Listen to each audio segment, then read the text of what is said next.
sedulur Bantul ada yang udah pernah main ke Sri Harjo atau ke Sri Keminut di Imogiri? Nah, tahu nggak sih sedulur kalau ternyata masih ada beberapa warga Sri Harjo atau Sri Keminut ini yang kalau misalnya mereka mau melakukan aktivitas pertanian ataupun perdagangan yang mengharuskan mereka ke Mangunan, mereka tuh harus muter loh. Jadi harus turun dulu 9 kilo baru naik ke Mangunan. Tapi setelah ini ada program padat karya, mereka bisa memangkas jarak itu 8 km. Jadi program ini ada jalan tembus dari Sri Harjo di Imogiri kemudian naik ke Mangunan di Kapanewon Delingo. Nah, kayak apa sih jalannya atau seperti apa sih program padat karyanya? Yuk kita lihat.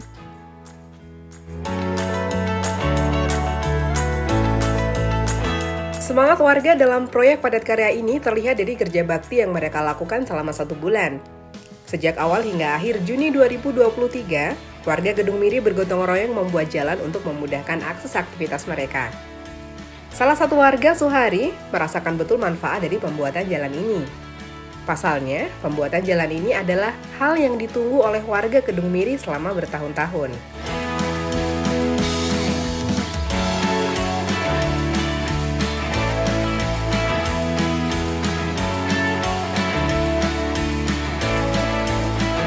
Ini dia Mas Suhari atau biasa dipanggil Mas Hari. Mas Hari ini asli warga Kedung Miri ya kan Mas Hari? Iya Mbak, betul.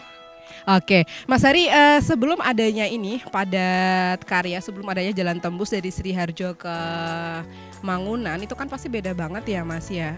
Apa sih yang dirasain Mas Hari bedanya sebelum dan setelah adanya padat karya? Kalau dulu sebelum ada padat karya, pembaruan jalan itu toh Mbak, itu di sini itu cuma jalan setapak sampai ke desa sebelah atas itu Mbak. Jadi apa-apa cuma jalan kaki, cuman pakai motor satu pun susah. Dan sekarang udah jalannya lebar, enak Mbak. Terus juga padat karya juga lancar kemarin. Terima kasih semuanya. Oke, berarti ini kan Mas Hari kalau misalnya sama Simbah juga nih mau ke lahan nih, mau panen atau apa dulu susah banget ya harus muter gitu Mas? Ya Mbak, susah banget Mbak. Dulu itu mau ke hutan itu, mau ke alas lah itu harus muter dari Imogiri itu sampai 9 kilo. Dan sekarang itu cuma ke Pangkas tinggal 600 meter itu udah nyampe ke hutan. Oke, berarti itu bisa hemat bensin, hemat waktu, hemat tenaga. Oh ya Mas, dan ini juga ada beberapa lahan atau jalan itu yang memangkas punya warga ya? Iya, ini kebetulan sebagian juga ada tanah pribadi itu ya. Tapi ya alhamdulillah diikhlaskan Mbak. Lebih seneng dibikin jalan Mbak. Gitu. Terima kasih banyak Mas Hari. Kita jalan lagi Mas.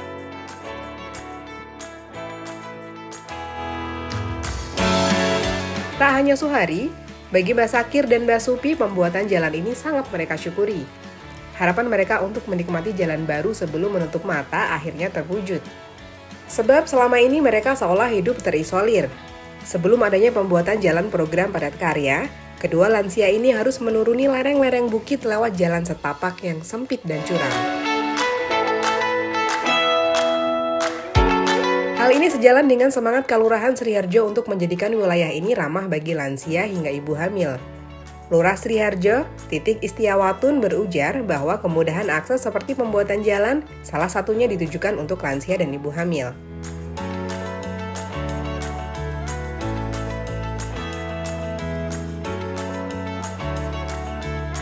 Oke, sugeng siang Ibu. Tadi kita udah jalan-jalan ke jalan yang padat karya itu yang dari Sri Harjo nembus ke Mangunan. Ibu boleh diceritain Bu, ini kok bisa sih awal mulanya padat karya ini di Sri Harjo? Jadi kan sebenarnya cita-cita warga untuk bikin jalan tembus itu sudah lama. Warga itu sudah matok-matok jalan itu sudah beberapa tahun yang lalu. Kemudian tiba-tiba Pak Suharwanto, anggota DPRD daerah istimewa Yogyakarta, itu datang ke Gumelem, kemudian ada yang ikut rapat di Gumelem kalau tidak salah waktu itu, kemudian datanglah ke Wunut gitu. Jadi warga itu menyampaikan keluh kesahnya pada Pak Harwanto bahwa ini loh kami ini yang di Wunut nggak punya jalan. Jadi di Wunut RT 5 yang bagian atas itu kami masih punya satu kelompok warga. Kira-kira totalnya ada 40-an kakak lah yang tinggal di sana. Dan selama ini mereka akses jalan gitu nggak punya. Akses jalan menuju Sri Harjo ke sini itu harus muter lewat Mangunan dulu.